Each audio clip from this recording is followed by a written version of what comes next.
Humanoid robots on the streets with police, including a full-size T-800 walking with SWAT, traffic robots directing cars in busy cities, and a full smart patrol system with drones and AI. At the same time, ultra-cheap humanoids are dropping to just $4,000. Advanced robots like KAI are reaching insane levels of precision. The US is scaling mass production of home robots, and Meta is quietly moving into humanoid AI. This is starting to move fast, so let's talk about it. On May 1st, people in Shenzhen started posting videos showing a humanoid robot patrolling the streets alongside SWAT officers. And this wasn't some tiny demo machine waving at tourists. This was the Engine AI T-800, a full-size humanoid standing about 1.73 meters tall and weighing 75 kilograms. That means it's roughly the size of an adult human. It walks beside armed officers, wearing police-style gear, and it immediately changes the whole feeling of the patrol.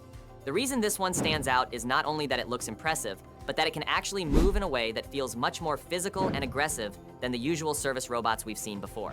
The T-800 can run, perform combat-style movements, and even do spinning kicks. So when people see this robot next to SWAT officers, the message is very different from a basic information robot in a shopping mall. It looks like China is testing how humanoids fit into high-visibility public security, not only as tools, but as part of the visual presence of law enforcement. And when you think about it, in policing, appearance alone can change how people react. A robot walking with regular patrol officers is interesting. A robot walking with SWAT officers sends a much stronger signal. It makes the technology feel more serious, more operational, and honestly, a little more intimidating.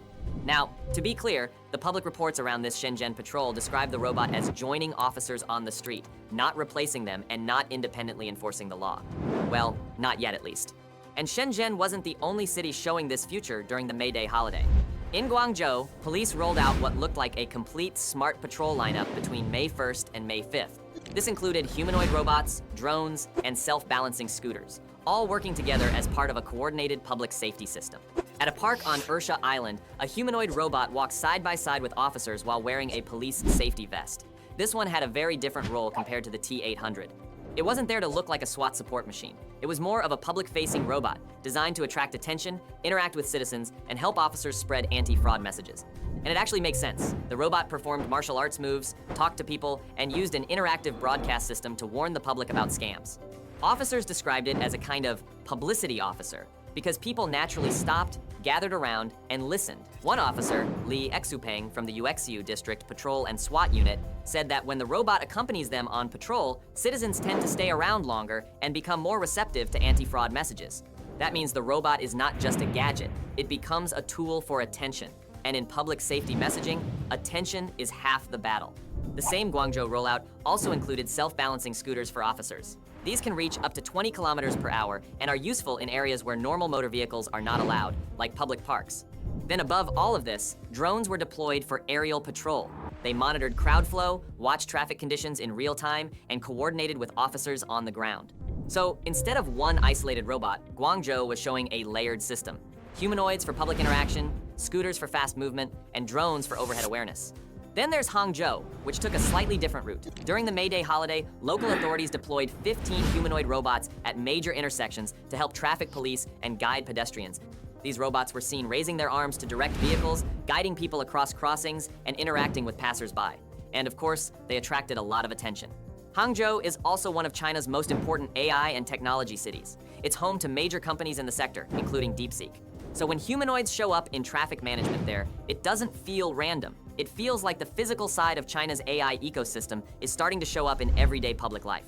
Looking at Shenzhen, Guangzhou, and Hangzhou, it's clear China is putting humanoid robots out in public so people get used to them. That is how adoption starts. At the same time, hardware is getting cheaper, which changes everything. Unitree just introduced a humanoid system starting at around $4,290. That's a massive drop compared to what humanoids used to cost. And this isn't some stripped-down toy either. It has binocular vision, a 4-array microphone system, voice interaction, and real-time perception capabilities. The design is modular. Instead of forcing a full humanoid body, it can operate as a fixed-base system or on a wheeled chassis. Each arm can have 5 or 7 degrees of freedom, with the total system going up to 31 degrees of freedom. The waist rotates plus or minus 150 degrees. The head can move over 100 degrees in yaw, and the gripper can achieve repeatability within 0.1 millimeters. That level of precision opens up real applications: assembly, training environments, warehouse tasks, even guided interactions. It runs on dual 8-core CPUs with a vision module capable of 10 TOPS of AI compute, which is enough for real-time perception.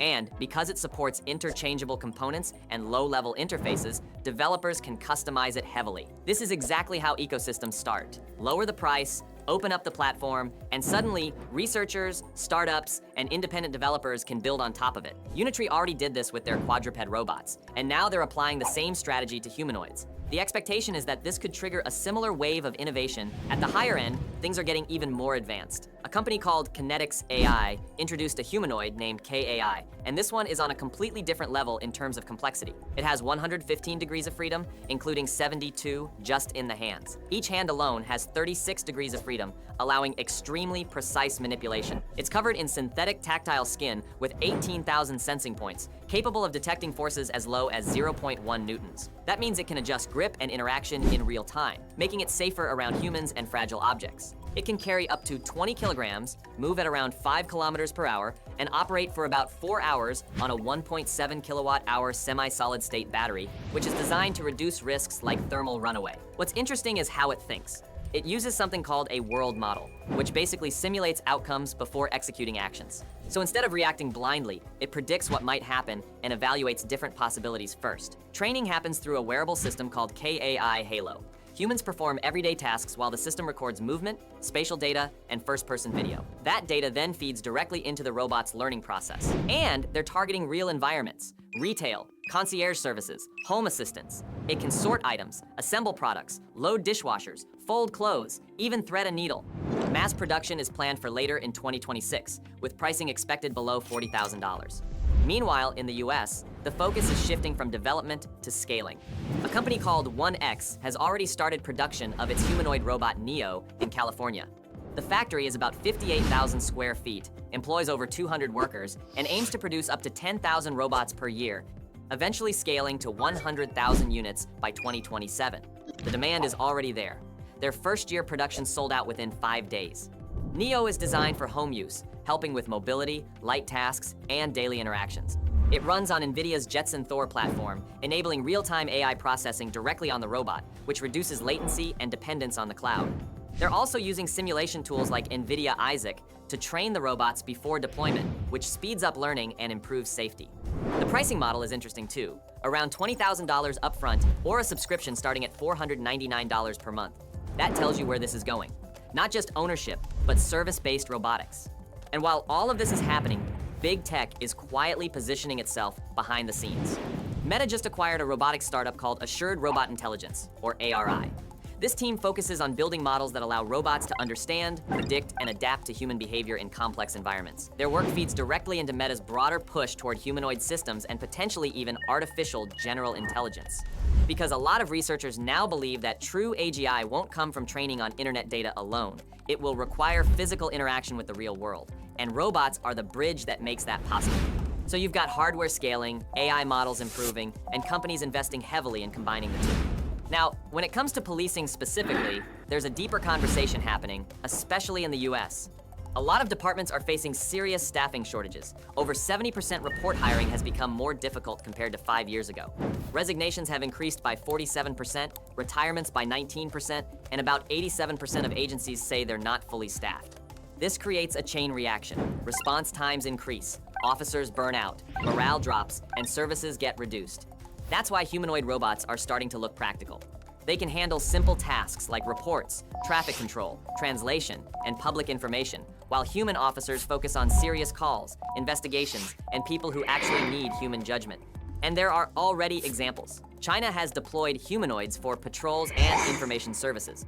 Dubai has introduced robotic officers for tourist assistance and complaint filing, with plans to make 25% of their police force robotic by 2030. At the same time, private security robots are already common in malls and corporate campuses, handling perimeter patrols and monitoring. So the transition is already underway, just gradually. Still, there are real challenges. Humanoids can process data quickly, yet they lack emotional intelligence, cultural awareness, and judgment in complex situations. One mistake, especially one that goes viral, can damage public trust instantly. There are also legal questions. Who is responsible if a robot makes a mistake? The department, the manufacturer, or the operator? And then there's the ethical side. Issues like bias, transparency, and accountability become even more critical when machines are involved in public safety. Public perception plays a big role too. In some countries like Japan, robots are widely accepted in daily life. In many Western societies, there's more skepticism, especially if robots are seen as replacing jobs or exercising authority. That's why the current approach focuses on supportive roles first, visibility without enforcement. Gradual integration, pairing robots with human officers, collecting feedback, and building trust over time. Cybersecurity is another concern. These systems are connected, which means they can be targeted. A compromised robot in a policing environment creates serious risks. So strong encryption, monitoring, and human override systems become essential. And financially, this isn't cheap. Beyond the initial cost, there's maintenance, charging, updates, and infrastructure. But despite all of that, the direction is very clear.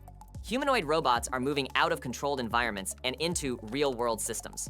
And it's happening faster now because three things are aligning at the same time. Hardware is getting cheaper, AI is getting more capable, and real-world demand is growing. That combination changes timelines. Anyway, that's where things stand right now. If you want to see where this goes next, stay close, because this space is moving faster every month. Thanks for watching, and I'll catch you in the next one.